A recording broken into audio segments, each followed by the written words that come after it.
जी ने भी कहा, ये बात सच्चाई है कि ज्यादातर लोग कर्जे की दलदल में है और उस दलदल में फंसने के वो जिम्मेदार नहीं। ये और बात है कि उन्हें बताया जाता है या उन्हें महसूस होता है कि वो जिस कर्जे की दलदल में फंसे उसके लिए वो जिम्मेदार है। सच्चाई ये नहीं। मैं भी कल परसों मुरादाबाद में था, बरेली में था परसों।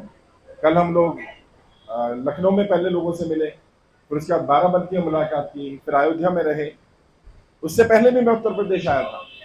लगातार लोगों से संवाद कर रहा हूं, बात कर रहा हूं। लोगों ने बताया 3 ऐसे झटके लगे जिसके कारण हम कर्जे की दलदल में फंसते चले गए। सबसे पहला झटका लगा 2016 नोटबंदी जब किया गया। कहते हम इसके लिए तैयार नहीं थे, लेकिन अचानक नोटबंदी हुआ और उससे व्यापार बंद हो गए, नौकरियां छूट गई और हम कर्जे की दलदल में फंसते चले गए। कई लोगों ने कहा वो झटका हम झेल गए, व्यापार फिर ठीक होने लगा, काम धंधे चलने लगे, फिर जीएसटी लगा दिया गया और गलत तरीके से जो जीएसटी लगाया गया उससे बहुत सारी कंपनियां बंद हो गई, बहुत सारे लोगों की नौकरी छूट गई, लोगों को नौकरी से निकाल दिया गया। कई लोगों ने कहा वो झटका भी हम झेल गए, लेकिन जो तीसरा झटका लगा, जो लॉकडाउन लगाया गया, उससे कमर टूट गई और उसके बाद हम उबर नहीं पाए।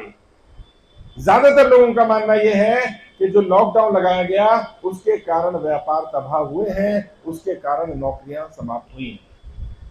और ये तीनों ही कारण या तीनों में से कोई भी कारण अगर ऐसा रहा हो जिसके कारण आप कर्जे की दलदल में फंसे, इसके लिए आप जिम्मेदार नहीं हैं।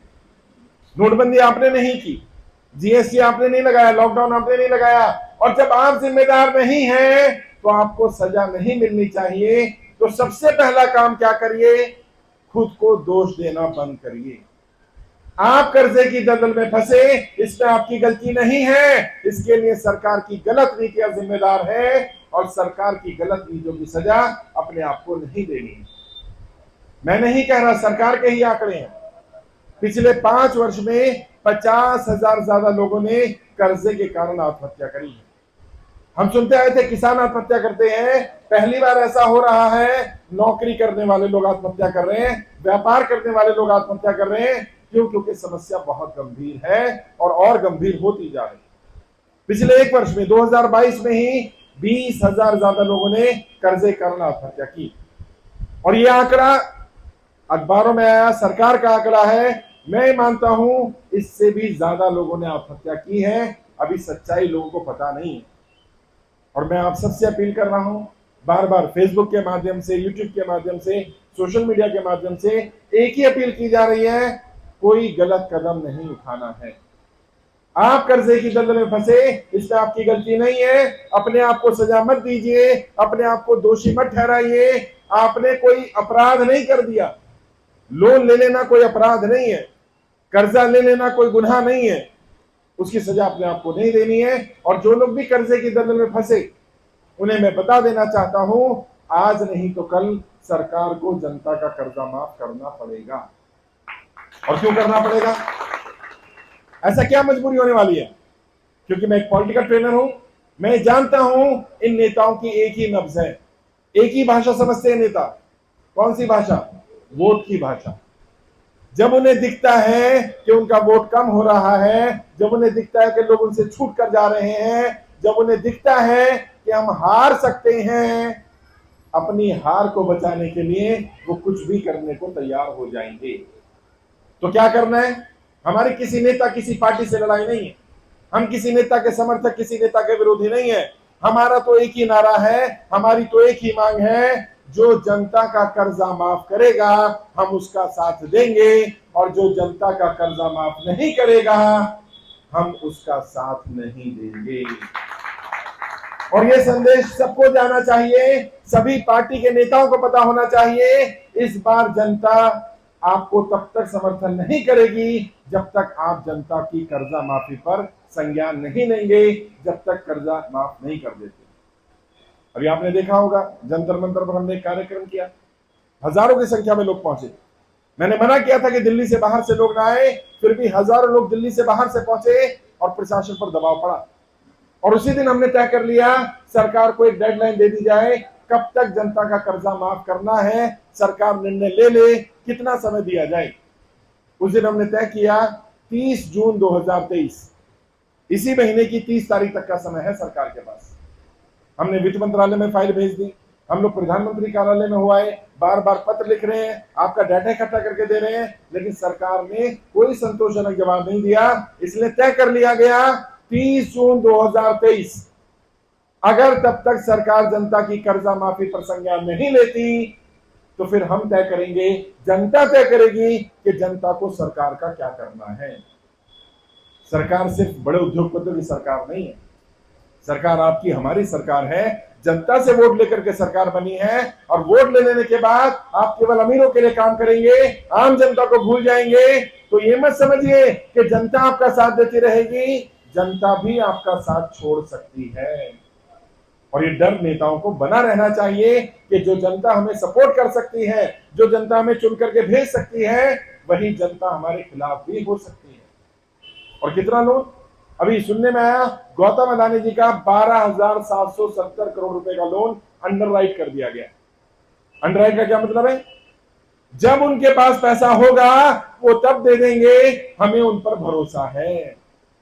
अच्छा, अडानी पर भरोसा है, आम जनता पर भरोसा नहीं। हमें भी समय दे दो। और हमारी क्या मांग है भाई? हम कह रहे हैं कि जो लोग नोटबंदी, जीएसटी, लॉकडाउन के कारण कर्जे की दलदल में फंसे, या तो उनका लोन माफ कर दो। अगर लोन माफ नहीं कर सकते तो कम से कम 2 साल का समय दे दो। 2 साल में ज्यादातर लोग कर्जे की दलदल से अपने आप बाहर निकल जाएंगे। लेकिन इस 2 साल में ना तो इंटरेस्ट लगेगा, ना पेनल्टी लगेगी, ना सरचार्ज लगेगा। 2 साल का समय मिलना चाहिए। और जो लोग एक्सपायर कर गए, जो लोग दुनिया में ही नहीं रहे, उन्होंने गाड़ी का लोन लिया, घर का लोन लिया, कृषि पर लोन लिया, किसान क्रेडिट कार्ड का लोन था, अगर व्यक्ति ही एक्सपायर हो गया, व्यक्ति ही दुनिया में नहीं रहा, तो कम से कम उनका तो लोन माफ हो जाना चाहिए। छोटे छोटे बच्चे हैं, पिता का साया चला गया सर से, और अब आप सर से छत भी छीन लेना चाहते हैं।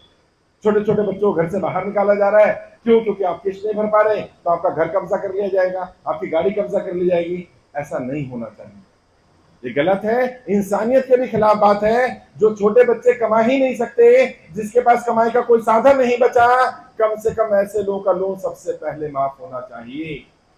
और मैं आप सबसे पूछना चाहता हूं, क्या सरकार सिर्फ बड़े बड़े लोगों के लिए है? क्या आम जनता की सरकार नहीं है? क्या हमने सरकार को बनाने में कोई योगदान नहीं दिया? हम सबका योगदान है, हम सबका रोल है। तो सरकार को हमारी बात माननी चाहिए कि नहीं माननी चाहिए? माननी चाहिए, और माननी ही पड़ेगी। और हमारी कोई लड़ाई नहीं किसी नेता, किसी पार्टी से। हमारा एक ही नारा है, क्या? जनता का कर्जा माफ करना पड़ेगा। क्या है नारा? जनता का कर्जा माफ करना पड़ेगा। ऐसे नहीं, आवाज जोश लगना चाहिए ना, आवाज आए दूर तक। जनता का कर्जा माफ, जनता का कर्जा माफ, जनता का कर्जा माफ करना पड़ेगा। जो जनता का कर्जा माफ करेगा, हम उसका साथ देंगे, और जो हमारा कर्जा माफ नहीं करता, हम उसका साथ नहीं देंगे। और देखो, मुझ पर कोई कर्जा नहीं है, राजीव जी इन पर कोई कर्जा नहीं है, हरप्रीत जी पर कर्जा नहीं है, राहुल जी पर कर्जा नहीं है, इस्लाम पर कर्जा नहीं है, हमारी टीम में जितने लोग हैं किसी पर कर्जा नहीं है। इसलिए कोई ये नहीं कह सकता हम अपनी लड़ाई लड़ रहे हैं, नहीं, हम आम जनता की लड़ाई लड़ रहे हैं।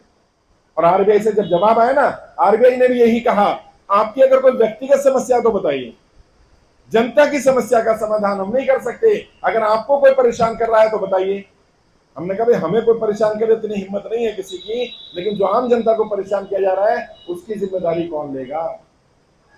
और ज्यादातर लोग, मुझे नहीं मालूम यूपी में क्या चल रहा है, मैं मध्य प्रदेश गया, पता मत कितनी बुरी हालत है। बैंकों वाले तो परेशान करते ही हैं, प्राइवेट फाइनेंसर बहुत ज्यादा परेशान करते हैं, साहूकार बहुत परेशान करते हैं। और साहूकार से जब पैसा ले लो और आप किस्त ना दे पाओ, तो साहूकार पता है क्या कहते हैं? अगर आप पैसा नहीं भर सकते तो आप बहन को भेज दो, अपनी बेटी को भेज दो, अपनी बीवी को भेज दो मेरे पास। बहन बेटियों की इज्जत के साथ खिलवाड़ हो रहा है साहब। और लोग कर्जे के कारण आत्महत्या नहीं कर रहे हैं, एक बड़ा कारण बदनामी है। बदनामी के कारण लोग आत्महत्या कर रहे हैं, क्योंकि उनको बदनाम किया जा रहा है, उनके पूरे परिवार की इज्जत तार-तार की जा रही है। और इसीलिए मैंने सभी सांसदों को, देश की सभी पॉलिटिकल पार्टी के सभी सांसदों को पत्र भेजा गया है। उनसे उनकी राय पूछी जा रही है, क्या वो जनता की कर्जा माफी में जनता के साथ है कि नहीं है। सभी सांसदों से राय पूछी जा रही है, और जो सांसद जो भी राय देगा वो राय वहां की जनता को बताई जाएगी। आपके अयोध्या के सांसद को भी भेजा गया है कि वो बताएं क्या वो जनता की कर्जा माफी का समर्थन करते हैं या समर्थन नहीं करते हैं। जवाब नहीं आया अभी तक। जब जवाब आएगा उसके पोस्टर लगाए जाएंगे पूरे अयोध्या में, बताया जाएगा लोगों को कि आपका सांसद जनता की कर्जा माफी पर यह राय रखता है। अगर वो कहेंगे कि अयोध्या के लोगों का कर्जा माफ होना चाहिए तो हम उनका साथ देंगे, और अगर वो कहेंगे नहीं होना चाहिए तो अयोध्या वासी तय करेंगे कि क्या उन्हें सांसद का साथ देना है कि साथ नहीं देना। आपको तय करना पड़ेगा। और वो लड़ाएंगे तुम्हें धर्म के नाम पर, जाति के नाम पर बांटने की कोशिश करेंगे। तुम्हें याद रखना है तुम्हारा एक ही धर्म है, क्या? कर्जा। एक ही जाति हमारी, क्या? कर्जे वाले भैया। कर्जा माफ करता तो वो बोलेगा धर्म की बात, बोले धंधे की बात कर, धर्म की बात नहीं करनी। धर्म की बात हम देख लेंगे, पहले धंधा ठीक कर। और ऐसा नहीं कर्जा पहली बार हुआ है, और ऐसा नहीं दोबारा लोग कर्जा नहीं लेंगे। पहले भी कर्जा लेते थे, आज भी लेते, आगे भी लेते रहेंगे। समस्या क्या आ रही है? समस्या ये आ रही है कमाई का साधन नहीं है, कमाई कम है, खर्चे ज्यादा हो गए हैं, महंगाई बढ़ती जा रही है। अब व्यक्ति बच्चों को पालेगा या गाड़ी की किस्त देगा, घर की किस्त देगा, इसी में उलझन में उलझा हुआ है। अगर व्यापार ठीक चल रहे होते, अगर काम धंधे ठीक चल रहे होते, अगर लोग बेरोजगार नहीं होते, लोगों को नौकरियां मिल गई होती, तो कर्जा इतनी बड़ी समस्या नहीं है। लोग कर्जा लेते हैं, कर्जा चुका देते हैं। समस्या क्या आ रही है? चुकाने के लिए कोई कमाई का साधन नहीं। और ये सरकार का फेलियर है। सरकार को इसकी जिम्मेदारी लेनी पड़ेगी। और जैसे मैंने कहा, हमारी किसी पार्टी, किसी नेता से लड़ाई नहीं है, हम किसी के विरोधी नहीं है। के लोग मुझे कहते हैं आप तो नरेंद्र मोदी जी के विरोध कर रहे हैं, आप तो भारतीय जनता पार्टी का विरोध कर रहे हैं। मैंने कहा मैं विरोध नहीं कर रहा, मैं तो कहता हूं नरेंद्र मोदी जी सबसे पहले अपने कार्यकर्ताओं का कर्जा माफ कर दो। इसमें तो कोई दिक्कत नहीं है ना। सबसे पहले भारतीय जनता पार्टी के समर्थकों को कर्जा माफ कर दो, क्या दिक्कत है? और जितने भी भारतीय जनता पार्टी के समर्थक है उन्हें भी कहना चाहता हूं, अपने जिला अध्यक्ष के पास जाओ, अपने मंडल अध्यक्ष के पास जाओ, अपने प्रदेश अध्यक्ष के पास जाओ और उससे कहो क्या हमारा कर्जा माफ होगा कि नहीं होगा। तुम्हें पता चल जाएगा कि तुमसे झंडे भी उठवाएंगे, नारे भी लगवाएंगे, तुम्हें इस्तेमाल भी करेंगे, लेकिन जब मदद करने की बारी आएगी तो मदद नहीं करेंगे। अब तुम तय करो कि तुम्हें उनका साथ देना कि नहीं देना। अपनी लड़ाई को खुद लड़ो। मैं यहां आ गया, मैं एक घर नहीं जा सकता, एक मोहल्ले नहीं जा सकता, तुम जा सकते हो। और अगर वो कहें कि हाँ हम माफ करने को तैयार हैं, तो अपना भी समर्थन उनको देना और बोल देना मेरा भी समर्थन रहेगा, मैं भी साथ देने को तैयार हूं। हमारी किसी से लड़ाई नहीं है। जो हमारा साथ देगा, हमारे मुद्दे पर साथ आएगा, हम उसके साथ खड़े रहेंगे, हम उसको सपोर्ट भी करेंगे, हम उसको जिताएंगे भी। और जो हमारा साथ नहीं देगा हम उसका विरोध भी करेंगे और हम उसे हराएंगे भी। ये बात समझ ले लोग। और जो लोग परेशान है, बैंक वाले लोग आपको परेशान कर रहे हैं, एनबीएफसी वाले, साहूकार, कोई रिकवरी वाला, घबराना मत, डरना मत इनसे। सबसे पहली बात तो अगर कोई रिकवरी वाला आपको गाली गलौज करता है, बदतमीजी करता है, मिसबिहेव करता है, कोई बैंक का एम्प्लॉय बदतमीजी करता है, उसे ये अधिकार नहीं है। क्या करो? कॉल रिकॉर्ड कर लो उसकी, घर पर आ गया वीडियो रिकॉर्ड कर लो और हमारी टीम को भेज देना। यहाँ रुद्र जी होंगे, उनको भेज देना। बहुत सारी एजेंसियों को बंद करवा दिया हमने, बहुत सारे बैंक मैनेजर की नौकरी चली गई। क्यों? वो गाली गलौज करते थे, बदतमीजी करते थे। आरबीआई की गाइडलाइंस है कोई भी व्यक्ति किसी के साथ गाली गलौज नहीं कर सकता, किसी के मान सम्मान को ठेस नहीं पहुंचा सकता। और कोई नोटिस आया आपको अगर, तो बैंक का नोटिस हो, वकील का नोटिस हो, कोर्ट का नोटिस हो, नोटिस कोई फांसी का फंदा नहीं है। नोटिस को एक्सेप्ट कर लिया करो। लोग क्या कह रहे हैं? नोटिस ले नहीं रहे। जब तक लोगों नहीं पता क्या चलेगा उसमें लिखा क्या है। नोटिस ले लो, खुद पढ़े लिखे तो खुद पढ़ लो, नहीं तो किसी से पढ़वा लो और फिर नोटिस का जवाब दो। और नोटिस भी सुन लो, 3 तरह के नोटिस आते हैं जब लोन नहीं भरते जनरली। एक नोटिस आता है जो बैंक से आता है। कैसे पता चलेगा बैंक का नोटिस है?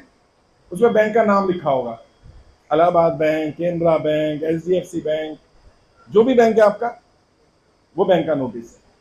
दूसरा आता है वकील का नोटिस। कैसे पता चलेगा वकील का नोटिस है? उसमें लिखा होगा एडवोकेट, अधिवक्ता, वकील। अगर ये सब लिखा है तो ये वकील का नोटिस है। तीसरा आता है कोर्ट का नोटिस। कैसे पता चला कोर्ट से नोटिस आया है? उसमें लिखा होगा न्यायालय, कोर्ट, अदालत, लोक अदालत। अगर अदालत, न्यायालय, सत्र न्यायालय, कोर्ट लिखा हुआ है, यानी वो कोर्ट का नोटिस है। ये 3 तरह के नोटिस आते हैं। अब मानो नोटिस आया बैंक से, तो क्या करना है? बैंक के नोटिस का जवाब आप खुद जाकर के लिखित में देना है, फोन पर नहीं, लिखित में, क्योंकि आपके पास लिखित में लेटर आया है। और क्या करना? अपने केस को मजबूत करना। जब भी लेटर आएगा तुरंत लेटर का जवाब देना, एक कॉपी अपने पास भी रखना। जब कोर्ट में बैंक बुलाएगा तो आप दिखाओगे मैंने इतने लेटर भेजे थे। कल भी अयोध्या में था, एक व्यक्ति ने कहा सर बैंक वाले लेटर लेते नहीं। कोई बात नहीं, आप बैंक में जाओ, लेटर लिख करके लेकर जाओ, मैनेजर लेने से मना कर दे, उसका वीडियो रिकॉर्ड कर लो, बोल करके आज मैं बैंक में आया हूं, ये मैनेजर साहब है, ये मेरे को लेटर ले नहीं रहे हैं, मना कर रहे हैं। नौकरी चली जाएगी उसकी, नौकरी। क्योंकि आरबीआई कहता है अगर आपको कोई समस्या आ रही है तो अपनी समस्या बैंक को बताना आपका अधिकार है और बैंक को आपकी मदद करनी पड़ेगी। मान लो किसी की नौकरी छूट गई यार, किसी का व्यापार बंद हो गया, अभी तक किस्तें भर रहा था, अब नहीं भर सकता, बैंक को सपना आएगा क्या? कैसे पता चलेगा बैंक को? बैंक में जाना पड़ेगा और जाकर के लिखित में देना पड़ेगा। फोन पर बात नहीं करना, लिखित में देना, ताकि तुम्हारे पास रिकॉर्ड रहे कि तुमने बैंक में जाकर अपनी बात रखी थी। अगर मानो नोटिस आया वकील का, तो क्या करना है? किसी वकील के पास जाओ और वकील उसका जवाब लिख करके दे देगा। वकील के नोटिस का जवाब वकील से दिलवाओ, ताकि पता रहे कि हाँ ये भी पढ़ा लिखा व्यक्ति है। वकील उसकी धाराएं देख करके जवाब दे देगा। अगर मानो कोर्ट का नोटिस आया, लोक अदालत का नोटिस है या सत्र न्यायालय का नोटिस है, कोर्ट के नोटिस पर जरूर जाना है। अगर आप कोर्ट के नोटिस पर नहीं जाते हैं तो आपके वारंट निकलेंगे। पहली बार वारंट जो निकलेगा वो बेलेबल होगा। अगर उस पर भी नहीं जाएंगे तो नॉन बेलेबल होगा, और उस पर भी नहीं जाएंगे तो आपको पीओ यानी भगोड़ा डिक्लेयर कर दिया जाएगा। तो ऐसी नौबत मत आने देना कि नोटिस आए और नोटिस का जवाब ना दो। नोटिस का जवाब देते रहोगे तो ये माना जाएगा कि आप पैसा देना चाहते हो, आपकी स्थिति नहीं है देने की। जवाब नहीं देने का मतलब माना जाएगा आप पैसा मारना चाहते हो, आप पैसा देना नहीं चाहते। और जितने भी लोग हमारे मिशन में जुड़े, अभी तक 3.5 लाख 3,60,000 ज्यादा लोग जुड़ गए, एक व्यक्ति मुझे ऐसा नहीं मिला जो कहता हूं मैं पैसा नहीं देना चाहता। और मैं आप सबसे पूछना चाहता हूं, क्या पैसा मारना चाहते हो? देना चाहते हो ना? कोई ऐसा जो कहेगा नहीं मैं पैसा नहीं देना चाहता? हर कोई देना चाहता है। समस्या क्या है नहीं पैसा। अगर होगा, मुझे लोग कहते हैं साहब एक बार मेरे पास पैसा आ गया, एक एक की पाई चुका दूंगा, लेकिन कम से मुझे समय तो दे दो, इतना तो समय दे दो कि मैं पैसा कमाने लग जाऊं। लेकिन सरकार समय देने को भी तैयार नहीं। बड़े बड़े उद्योगपतियों को पैसा भी दे दिया जाए, लोन भी दे दिया जाए, लोन अंडर राइट भी कर दिया जाए, लोन राइट ऑफ भी कर दिया जाए, हर तरह की राहत दे दी जाए, और आम जनता को कोई राहत नहीं। अब ये चलने वाला नहीं। जिस जनता ने सरकार बनाई है, जो जनता सरकार में भेजती है, जो जनता चुनना जानती है, वो वापस खींचना भी जानती है। अपने अधिकारों को जानो। और जो भी नेता है, किसी भी पार्टी का हो, बीजेपी का हो, कांग्रेस का हो, समाजवादी, बीएसपी, कोई और पार्टी आ जाए, एक ही सवाल पूछो, कर्जा माफ करोगे क्या? अगर तुम हमारा कर्जा माफ करते हो तो हम साथ देंगे, माफ नहीं करते हो तो हम साथ नहीं देंगे। सिंपल। कोई लड़ाई नहीं, कोई झगड़ा नहीं। और जब इस तरह से बात करोगे तो उन्हें भी डर पैदा होगा। और मैं कहता हूं वोट किसी को भी दे देना यार, कम से कम डर तो पैदा करो कि वोट नहीं दूंगा, बाद में दे देना। कम से कम उसे डर बैठ जाएगा कि ये व्यक्ति हट भी सकता है। और डराओगे तो ये डरेंगे, क्योंकि मैं जानता हूं इनको, ये तभी सुनेंगे तुम्हारी बात जब उन पर दबाव पड़ेगा। बाकी फिर भी घबराना नहीं है, परेशान नहीं होना। मैं आज आपके बीच में इसीलिए आया कि कोई अगर आपको परेशान कर रहा है, कोई आपके पास बैंक का नोटिस आया है, कोई कोर्ट का नोटिस आ गया है, तो नोटिस मुझे दिखाओ, मैं बताऊंगा क्या जवाब देना है इसका। अभी अगर नोटिस है तो अभी दिखा देना, नहीं तो व्हाट्सएप पर मंगा लो, मुझे व्हाट्सएप पर भी दिखा दोगे तो मैं आपको गाइड कर दूंगा अच्छी तरह से कि नोटिस कहां से आया है और इसका जवाब कैसे देना है, क्या लिखना है उसके जवाब में। अगर किसी की 1 या 2 इंस्टॉलमेंट बाउंस हो गई है तो अब क्या करना है। वैसे कोशिश ये करा करो इंस्टॉलमेंट बाउंस मत होने दो। तो क्या करना है, मान लो आपकी किस्त जाती है 20,000 रुपए की, आपकी किस्त का डेट है 10 तारीख और 9 तारीख तक आपके पास 5,000 रुपए है।